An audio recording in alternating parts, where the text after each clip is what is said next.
Hello दोस्तों, स्वागत है आपका आज की इस वीडियो में। आज हम क्लास 9th प्रथम परीक्षा के लिए जो अभी असाइनमेंट आई है 2024 की, उसको हम सॉल्व करने वाले हैं। तो आज हम सेक्शन बी करेंगे, solve chapter number 1।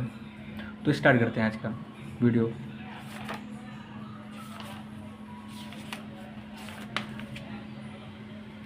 Section B chapter number 1।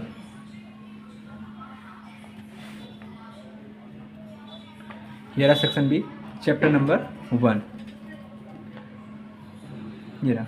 तो सबसे पहले पहला सवाल देखते हैं, पहला सवाल है क्या। तो पहला सवाल यहाँ पे ऐसा बोला गया है कि 1/3 और 3/4 के बीच कोई भी 3 अपरिमेय संख्याएं ज्ञात करो। ये गुजराती की बुक है, गुजराती का असाइनमेंट है। इसको हमें पूरा पूरा हिंदी में मतलब हिंदी में सॉल्व करने वाला हूँ मैं। तो ठीक है, चैप्टर नंबर 1 का पहला सवाल 1/3 और 3/4 के बीच की कोई भी 3 अपरिमेय संख्याएं ज्ञात करो। तो अब इस सवाल को सॉल्व करने वाले हैं। तो सबसे पहले हम इस सवाल को लिख लेते हैं।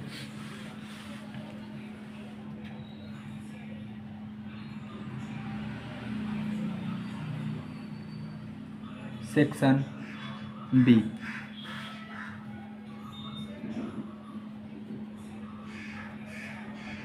चैप्टर 1। ये 2024 का असाइनमेंट है, क्लास 9th हिंदी मीडियम। तो पहला सवाल क्या लिखा है यहाँ पर। पहला सवाल यहाँ पे है कि 1/3 और 3/4 के बीच में कोई भी 3 अपरिमेय संख्या निकालो। सबसे पहले हम इस सवाल को लिख लेते हैं। यहाँ 1/3 और 3/4 के बीच की अपरिमेय संख्या, यानी कि सबसे पहले यहाँ पे अपरिमेय संख्या निकालनी है। तो हमें पता है यहाँ पे क्या करना पड़ेगा। 3 को 1 को 3 से भाग करना पड़ेगा और इस साइड यहाँ पे 4 को 3 से भाग करना पड़ेगा। यहाँ पे जो भी इसका आंसर आएगा उनके बीच में जो अपरिमेय संख्या आ रही हैं उन्हें हमें लिखना है यहाँ पर। सबसे पहले हम यहाँ पे 3 को हम करेंगे 1 से भाग। तो यहाँ ध्यान से देखा जाए तो 3 क्या है, बड़ा है, और 1 क्या है, छोटा है। तो मुझे इस सवाल को, जब 3 बड़ा है और 1 छोटा है, तो हम यहाँ पे 3 से हम 1 को भाग नहीं कर सकते। यहाँ पे मुझे इसको बड़ा करना पड़ेगा। इसको बड़ा कब कर पाएंगे, जब यहाँ पॉइंट लेंगे। जब पॉइंट लेंगे तो यहाँ 0 ले सकते हैं। ठीक, यहाँ पे हमने 0 ले लिया, पॉइंट लगाकर 0 ले लिया। तो अब 3 के पहाड़े से देखेंगे 10 कटेगा, नहीं कटेगा। लेकिन 3 के पहाड़े में 10 से कम 9 आता है, हम यहाँ पे 9 रखेंगे। 3 3 9, 10 में से 9 गया, 1 बचा, पॉइंट लगा मतलब 0 ले सकते हैं। ठीक है, अब 3 के पहाड़े में क्या 10 आता है, नहीं आता है, लेकिन क्या आता है, 9 आता है। 3 9। अगर हम ध्यान से देखें यही बार बार रिपीट होता रहेगा, तो हम यहाँ पे कुछ करेंगे नहीं, ये लास्ट ही करेंगे बस। 10 में से 9 गया, 1, आगे करेंगे नहीं। ठीक है, यहाँ पे 0.33 आ चुका है। ओके, ठीक है। अब 4 से हम करते 3 को भाग। 4 क्या है, बड़ा है, 3 क्या है, छोटा। तो हम इसको भी यहाँ पे बड़ा करेंगे। यहाँ पे 0 कब लेंगे, जब यहाँ पे पॉइंट लेंगे। पॉइंट लिया, 0 लिया, फिर यहाँ पे 0। ठीक है, अब 4 के पहाड़े में 30 आता है, 30 4 के पहाड़े में नहीं आता, लेकिन 30 से छोटी संख्या आती है। 4 7 28, 30 में से 28 गया, यहाँ पे बचा 2। अब पॉइंट लगा मतलब 0 ले सकते हैं। 4 5 20, 0 0 हो गया। ठीक है, यानी जो हमारे अपरिमेय संख्या आएंगी, अपरिमेय संख्या आएगी 0.33 डैश डैश से लेकर 0.75 के बीच में। ठीक, तो यहाँ पर इनके बीच में अपरिमेय संख्या कौन कौन सी होगी। देखो 0.33 0.75 के बीच में आप जो भी नंबर आ रहे हैं, कोई भी नंबर ले सकते हो। तो यहाँ पे मैं नंबर लेने वाला हूँ 0.33। तो मैं यहाँ पे लेता हूँ 0.71, या तो आप 0.41 ले सकते हो डैश डैश, फिर दूसरा यहाँ पे 0.51 डैश डैश, फिर 0.61 डैश डैश डैश। ये आपके आ गया अपरिमेय संख्याएं। लेकिन अगर ध्यान से देखो, यहाँ पे जो आंसर है, यहाँ पे आंसर अलग है। यहाँ पे 0.40 400 4000 है। यहाँ पे 50 500 5000 है। यहाँ पे 60 600 6000 है। लेकिन याद रखना है, अपरिमेय संख्या में जो यहाँ पे आंसर दिए है, आप ये भी रख सकते हो, और या तो जो मैंने यहाँ पे निकाला वो भी रख सकते हो, क्योंकि अपरिमेय संख्या कोई भी हो सकती है, कोई फिक्स नहीं कि यही आएगा आंसर इसका। ठीक, तो ये आपका प्रश्न नंबर 1 हुआ। अब प्रश्न नंबर 2 की तरफ बढ़ते हैं। प्रश्न नंबर 2 यहाँ पे दिया गया है 4.6 8 4 के ऊपर बार है और इसे मुझे पी क्यू स्वरूप में दर्शाना है। सबसे पहले हम इस सवाल को लिख लेते हैं, फिर इस सवाल को सॉल्व करेंगे। यहाँ पे जो दूसरा सवाल है 4.68 इसके ऊपर बार है और इसमें मुझे दर्शाना है पी क्यू स्वरूप में। तो सबसे पहले इस सवाल को हम करते हैं। सबसे पहले मुझे इसको मानना पड़ेगा x, तो मैं इसको मान लेता हूँ x बराबर 4.684। जब हम इस बार को हटाएंगे ना तो 8 और 4 के ऊपर बार, इसलिए 8 4 रिपीट हो जाएगा, मतलब बार बार आता रहेगा 8 4 dash dash dash dash dash. ये हो गया आपका पहला। ठीक, अब ये हो जाने के बाद अब हम पता है यहाँ पे 6 को हम 4 के पास लेके आएंगे। अगर एक नंबर को मुझे पॉइंट के दूसरी साइड लेके जाना है तो मुझे 10 से गुणा करना पड़ेगा। अगर मान लो मुझे 2 नंबर को पॉइंट के उस पार लेके जाना है तो मुझे 100 से गुणा करना पड़ेगा। अगर 3 नंबर हो तो 1000। लेकिन यहाँ पे मुझे सिर्फ 6 को लेके जाना है, तो यहाँ पे मैं लिखूँगा x गुणे 10, क्योंकि एक नंबर है ना, इसलिए एक नंबर लेके आ रहे हैं, इसलिए 10 से गुणा कर। 2 नंबर होता तो 100 से और 3 नंबर होता तो 1000 से। तो यहाँ पे 10 गुणे 4.684 डैश डैश डैश। ठीक, अब इसका हम मल्टीप्लाई करते हैं, गुणाकार करते हैं। यहाँ होगा 10x, यहाँ हो जाएगा 46.84 डैश डैश डैश। ये समीकरण नंबर हो गया आपका 1, समीकरण नंबर 1।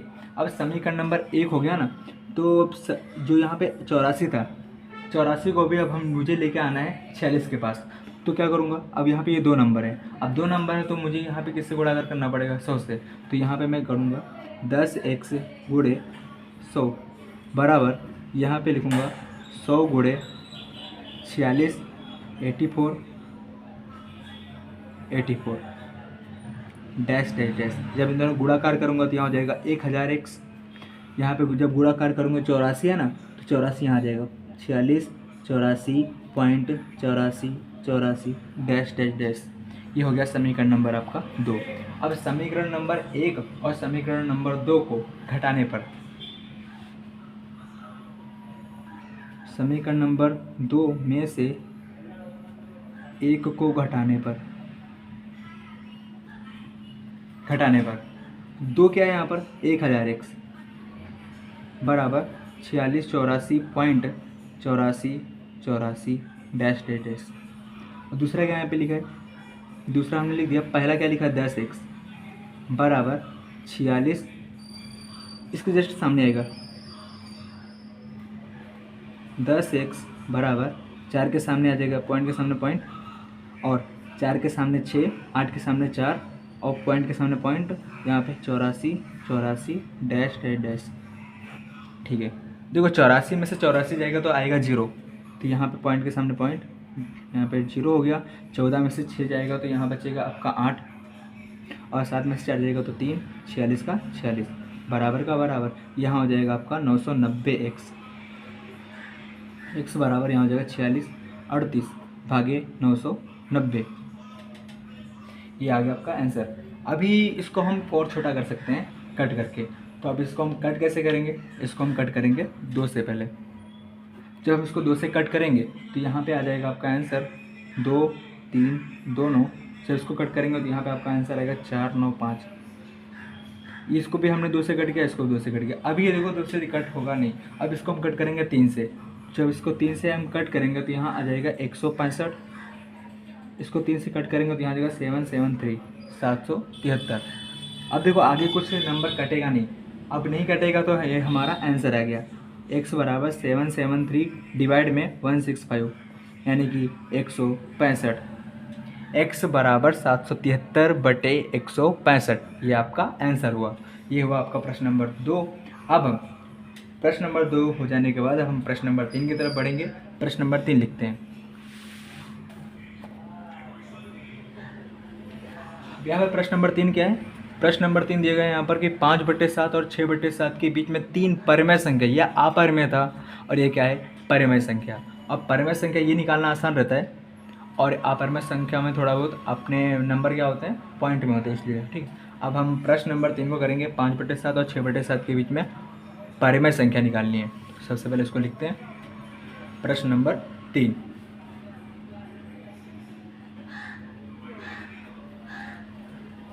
5/7 और 6/7। यहाँ पे 5/7 है, यहाँ पे 6/7 है। यहाँ देखो एक तो क्या ना, यहाँ की जो डिस्टेंस है बहुत कम है, तो मैं क्या करूँगा, यहाँ पर एक ऐसा नंबर लूँगा जो यहाँ मतलब यहाँ पे ऐसा नंबर लूँगा कि जिससे दोनों का डिस्टेंस अलग अलग हो जाए, जिससे उनके बीच की जो संख्या है वो निकाल सकूँ। एक तो यहाँ पे मैं लेता हूँ, एक काम करता हूँ, ये 3 पर संख्या निकालनी है, इसलिए मैं 4 लेने वाला हूँ। यहाँ पर भी 4, जो संख्या मैं यहाँ पे लूँगा वही संख्या मुझे वहाँ पर भी लेना है, क्योंकि दोनों को जो जो नीचे का जो भाग होता है दोनों का सेम होना चाहिए। ये 7×4, यहाँ पे भी 7×4। जब मैंने यहाँ पे 4 लिया तो ऊपर भी क्या लूँगा 4, ऊपर भी क्या लूँगा 4। 5 चौक कितना हो गया 20 और 7 चौक 28। यहाँ पे 6 चौक 24 और 7 चौक 28। यहाँ 20, यहाँ 24। 20 और 24 को छोड़ के इनके बीच में जो भी नंबर आ रहे हैं उनको लिख लेंगे। 20 को छोड़ेंगे तो एक 21 और यहाँ पे 22 फिर 23। देखो 20 और 24 के बीच में 21, 22, 23 और इसके बटे में आ जाएगा 28, 28, 28। ये हो गया आपके 3 पर में संख्या। तो यहाँ लिख सकते हैं 5/7 और 6/7 के बीच की परिमेय संख्या 21/28, 22/28 और यहाँ पे 23/28 हैं। ये हो गया आपका प्रश्न नंबर 3। अब प्रश्न नंबर 3 हो जाने के बाद अब प्रश्न नंबर 4 को करेंगे। प्रश्न नंबर 4 है गया। प्रश्न नंबर 4 यहाँ लिखा है 0.134 के ऊपर बार है और मुझे इसको दर्शाना है PQ स्वरूप में। इससे पहले को भी हमें PQ स्वरूप में दर्शाना था, वो हमने दर्शा दिया था। अब इसको भी हमें PQ स्वरूप में दर्शाना है, तो करते हैं।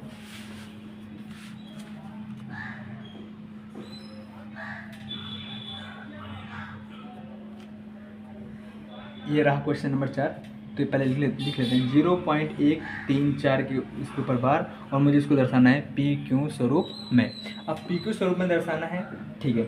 सबसे पहले जिस तरह हमने प्रश्न नंबर 2 किया था वैसे हम प्रश्न नंबर यहाँ पे 4 करने वाले हैं। तो सबसे पहले इसको मानेंगे x बराबर 0.134। अब यहाँ पे 3 और 4 के ऊपर बार है, तो मतलब इस नंबर को रिपीट कर सकते हैं 3 4 3 4 डॉट डॉट डॉट, ठीक है। अब ये हो जाने के बाद मुझे एक को 0 के पास लेके आना है। अब एक को 0 के पास लाने के लिए अब एक नंबर लेकर आए, इसलिए मैं यहाँ पे करूँगा 10 से गुणाकार। यहाँ पे किससे करूँगा 10 से गुणाकार। यहाँ हो जाएगा x गुणे 10 बराबर यहाँ पे 10 गुणे 0.13434 डॉट डॉट डॉट, ठीक। ये हो गया आपका सवाल, ठीक है। अब इन दोनों गुणाकार करेंगे, 10 और x का गुणाकार 10x, 10 और इनका करेंगे तो यहाँ हो जाएगा 1.3434 डॉट डॉट डॉट, समीकरण नंबर 1, ठीक है। ये हमने समीकरण नंबर 1 ले आए। अब समीकरण नंबर 2 बनाना है। 2 में हम क्या करेंगे 3 4 को भी एक के पास लेके आएंगे। अब 3 4 दो नंबर है, 2 नंबर को लेके आएंगे तो मुझे यहाँ पे करना पड़ेगा 100 से गुणाकार। तो यहाँ रखूँगा 10x गुणे 100 बराबर 100 गुणे 1.3434 डॉट डॉट डॉट। जब इन दोनों गुणाकार करेंगे तो यहाँ हो जाएगा 1000x, इन दोनों गुणाकार करेंगे 134.34 डॉट डॉट डॉट। इस समीकरण नंबर आपका हो गया 2, 1 और 2। अब समीकरण नंबर 2 में से एक को करेंगे माइनस। समीकरण नंबर 2 में से एक को घटाने पर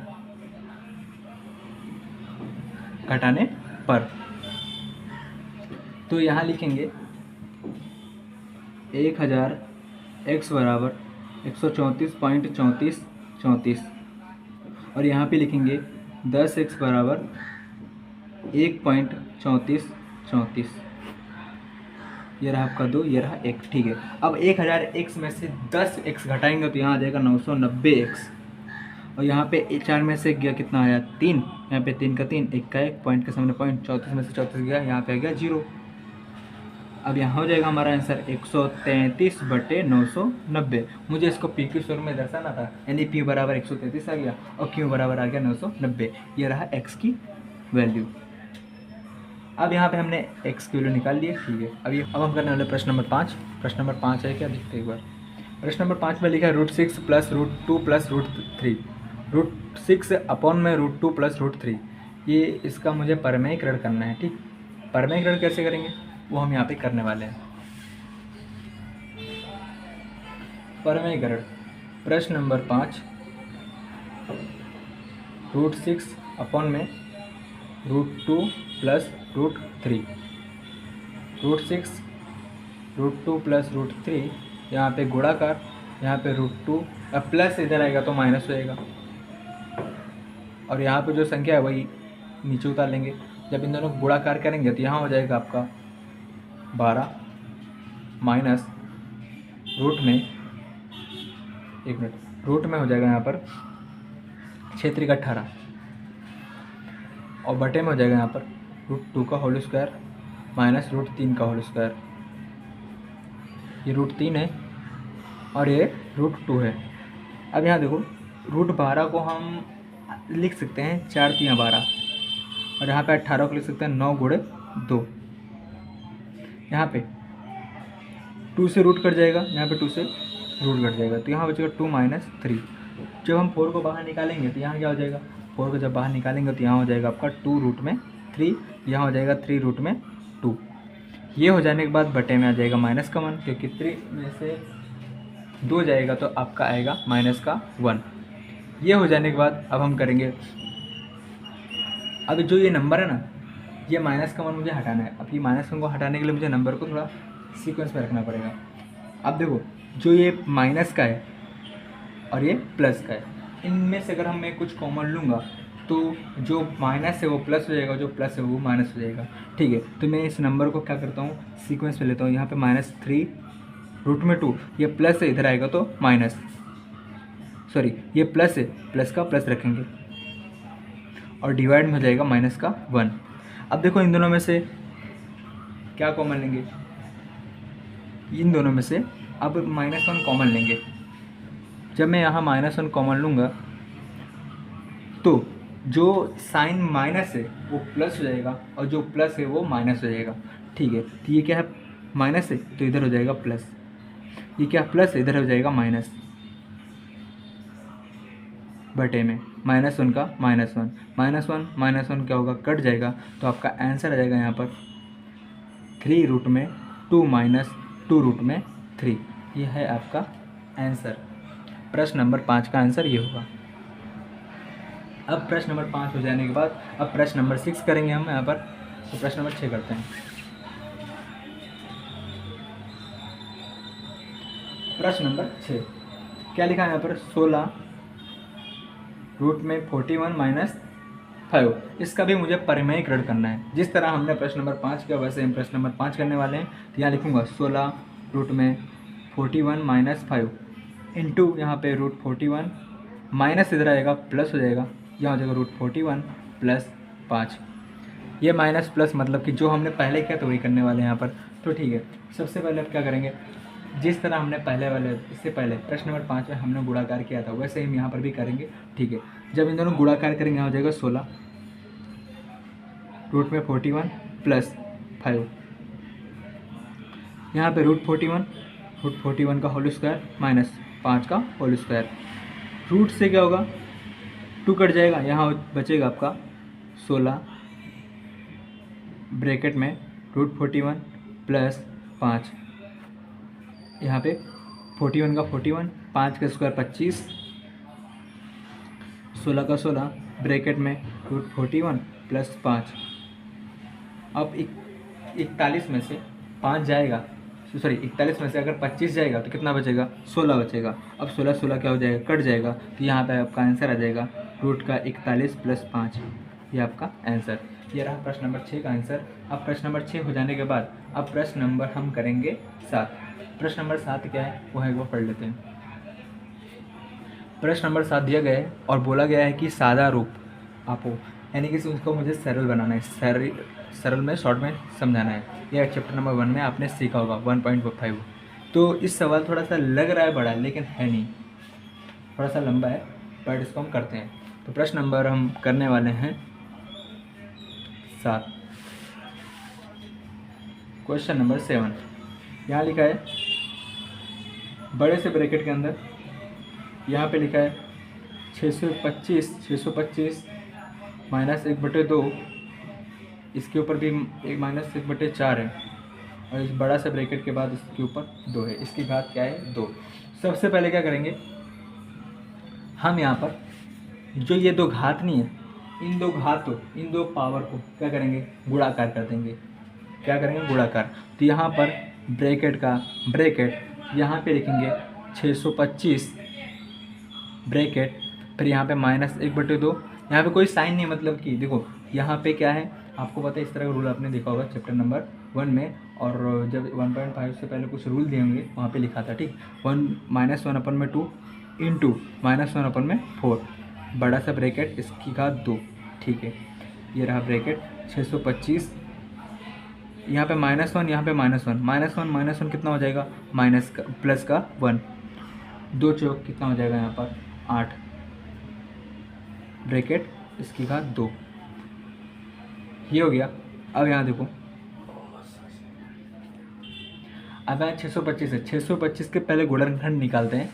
क्या क्या आता है 625 का गुणनखंड, 625, अब ये 3 से तो कटेगा नहीं, ये कटेगा 5 से, इसलिए यहाँ 5 रखेंगे, 5 एकम 5, 5 दूना 10, 5 25, यहाँ पे 5 दूना 10, 5 25, और 5 25, 5 एकम 5, यानी 5 की घात 4 आ गया। तो यहाँ रखेंगे 5 की घात 4, गुणे के गुणे, क्योंकि यहाँ पे कोई साइन नहीं है, और 1/8, इसकी घात 2।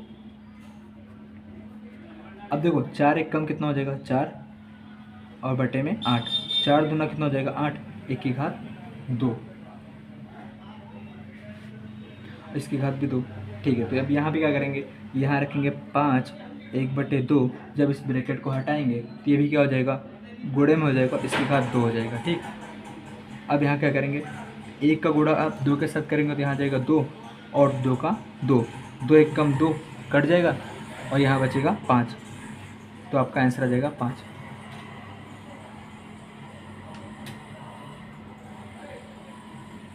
आपका जवाब आ जाएगा 5। अब प्रश्न नंबर 7 हमने कर लिया। प्रश्न नंबर 7 के बाद प्रश्न नंबर हम 8 को करेंगे। 8 क्या है, 8 भी प्रश्न नंबर 7 के जैसा ही है। यहाँ पर भी हमें साधु रूप आपो, मतलब कि सरल रूप देना है। यहाँ पर भी जिस तरह हमने 7वां किया वैसे हम यहाँ पे 8वां भी करने वाले हैं। 8वां करते हैं अभी।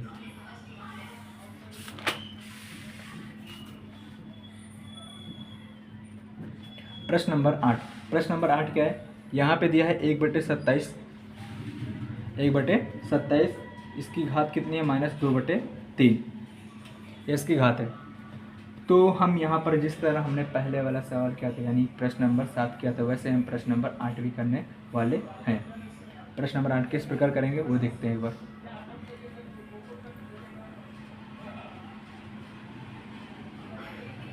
अब यहाँ पे 27 के गुणनखंड निकालते हैं। 27 के गुणनखंड क्या होगा, 27 कटेगा 3 से, 3 9 27, 3 त्रिका 9, और 3 एकम 3, यानी 27 के जो गुणनखंड आ गए 3, 3 की घात 3। अब इसके ऊपर क्या आ जाएगा, घात -2/3, इन सभी की घात 2/3 है, ठीक है। यहाँ पे 1 की घात क्या होगी, -2/3, और यहाँ पर 3 की घात की क्या होगी, 3/3। जब ये ये जो 3 की घात 3 है, जब इसको हम ऊपर लेके आएंगे, मतलब कि ये क्या है, बटे में ना, जब हम किसी संख्या को बटे से ऊपर लेके जाते हैं तो वो क्या हो जाता है, उसकी जो घात होती है क्या होती है, माइनस में हो जाती है। जब हम इसको ऊपर लेके आएंगे तो यहाँ 3 की घात 3 गुणे -2/3। अब बोलोगे कि 3 मतलब 1 कहाँ गया, 1 का क्या किया मैंने, 3 और 1 का गुणाकार कर दिया, 3 एकम 3 हो गया, तो इसकी घात क्या होगी, 3 गुणे -2/3, और जो घात हो जाएगी किस में हो जाएगी, माइनस में, इसलिए हमने यहाँ पे माइनस रख दिया। अब यहाँ पे 3 -3 और -2 को गुणाकार करेंगे तो यहाँ क्या हो जाएगा, 6 और बटे में 3। अब 3 दूना कितना होगा 6, और यहाँ पे 3 की घात 2, 3 की घात 2 का मतलब कितना हो गया, 3 गुणे 3, तो हमारा आंसर आ जाएगा 3 त्रिका 9। यह है प्रश्न नंबर 8। प्रश्न नंबर अब 8 हो जाने के बाद हम प्रश्न नंबर 9 को करेंगे। प्रश्न नंबर 9 है क्या, देखते हैं। प्रश्न नंबर 9 लिखा है यहाँ पर, 2 रूट में 2 प्लस 5 रूट में 3 और रूट में 2 माइनस 3 रूट में 3 का सरवाड़ो करो। मतलब मुझे इसको जोड़ना है, जोड़ते हैं इसको। क्वेश्चन नंबर 9 यहाँ लिखा है 2 रूट में 2 और लिखा है 5√3। मुझे इसको जोड़ना है।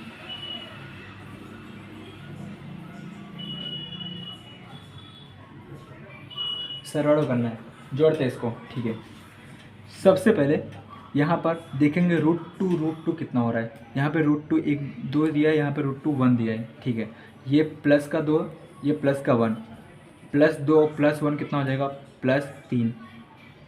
ये जुड़ गया, ये हो गया 3√2। चलो ये हो गया। अब यहाँ क्या लिखा है, प्लस का प्लस रख देंगे यहाँ पे। ये 5 जो √3 है, 5√3 है, यहाँ पे -3√3 है। ये क्या है, प्लस है, ये क्या है, माइनस है। पता है यहाँ पे रूट मिलाना है। यहाँ पे √3, यहाँ पे √3। ठीक है, ये 5 है, ये 3 है, ये प्लस का है, ये माइनस का है। प्लस के 5 में से माइनस का 3 जाएगा तो यहाँ बचेगा 2। तो हमारा आंसर हो जाएगा 3√2 प्लस 2√3। ये रहा हमारा जवाब। ये प्रश्न नंबर 9 का जवाब है, उत्तर है। ठीक है, प्रश्न नंबर 9 हो जाने के बाद अब प्रश्न नंबर हम 10 करेंगे। अब प्रश्न नंबर 10 क्या है यहाँ पर भी प्रश्न नंबर 10 में भी बोला गया है साधु रूप आपको सरल रूप देना है √3 + √7 का। तो यहाँ लिखेंगे √3 + √7 का होल स्क्वायर। यहाँ पर ध्यान से देखा, इसके ऊपर होल स्क्वायर लगा है, इसका मतलब कौन सा है। यहाँ पे सूत्र लगाएंगे किसका, a + a मतलब a + b का होल स्क्वायर, a का square plus 2ab + b square. ये रहा सूत्र। ठीक है, अब यहाँ पे a कौन है, b कौन है। a बराबर √3, अब b बराबर क्या है, √7। तो ठीक है, जहाँ पर a वहाँ पे a की वैल्यू, जहाँ b है वहाँ पे b की वैल्यू। a बराबर यहाँ √3 दिया, तो यहाँ रखेंगे √3 का होल स्क्वायर, प्लस का प्लस, 2 का 2। a बराबर कितना, √3, यहाँ रखेंगे √3। b बराबर √7, यहाँ रखेंगे √7, प्लस का प्लस, और यहाँ b बराबर √7 का होल स्क्वायर। रूट से 2 कट जाएगा तो यहाँ बचेगा 3, प्लस 2 का 2। यहाँ पे देखो रूट के साथ मल्टीप्लाई होगा, इसीलिए यहाँ पे √3 और √7 का जब गुणाकार करेंगे 3 × 7 = 21, यहाँ हो जाएगा √21, प्लस का प्लस, यहाँ पे √2 के साथ कट जाएगा तो यहाँ बचेगा 7। यहाँ पे 3, यहाँ पे 7, 7 और 3 कितना हो जाएगा, 10, प्लस 2 √21। ये रहा आपका जवाब, 10 + 2 √21। ये रहा प्रश्न नंबर 10। आज हमने चैप्टर नंबर 1 के सेक्शन बी चैप्टर नंबर 1 के 1 से लेकर 10 तक के सभी के सभी सॉल्यूशन कर लिए। अब जो अगली वीडियो आएगी, अगली वीडियो में हम चैप्टर नंबर 2 के सॉल्यूशन करेंगे।